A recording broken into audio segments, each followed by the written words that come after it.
A lot going on, but there's also much we don't know at this hour.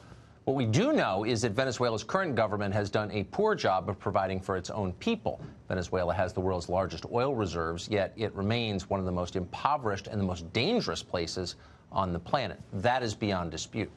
Everything else is up for debate. Would the overthrow of Maduro make Venezuela a more stable, prosperous country? More to the point, would it be good for the United States?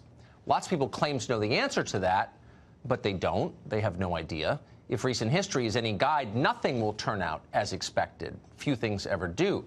But that has not stopped the geniuses in Washington. It has not even slowed them down. This afternoon, on a bipartisan basis, they agreed that the United States ought to jump immediately, face first, into the Venezuela mess. Watch Florida Senator Rick Scott explain. Do you think that our presence there would make a difference? Oh, absolutely. I was down on the Venezuelan border last Wednesday.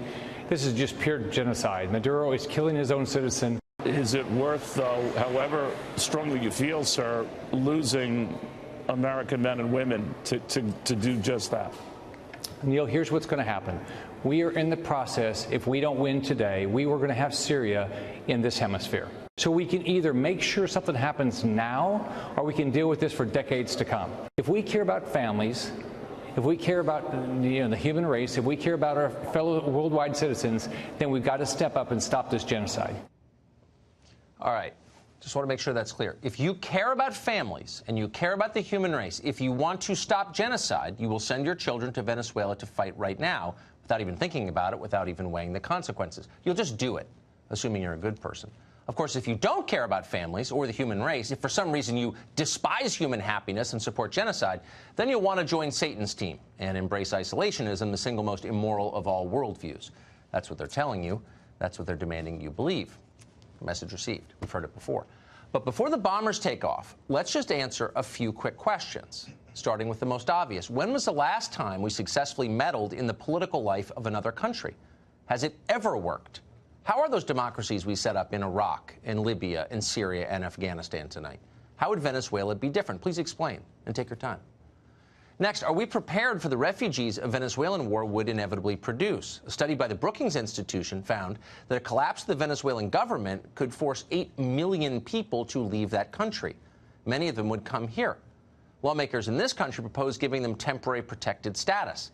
That would let even illegal arrivals live and work here, in effect, permanently, as many have before, with no fear of deportation.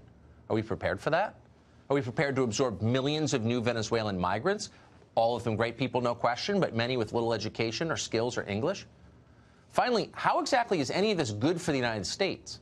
Our sanctions on Venezuela have already spiked our gas prices. That hurts our struggling middle class more than virtually anything we could do. So what's the point of doing that? So our lawmakers can feel like good people?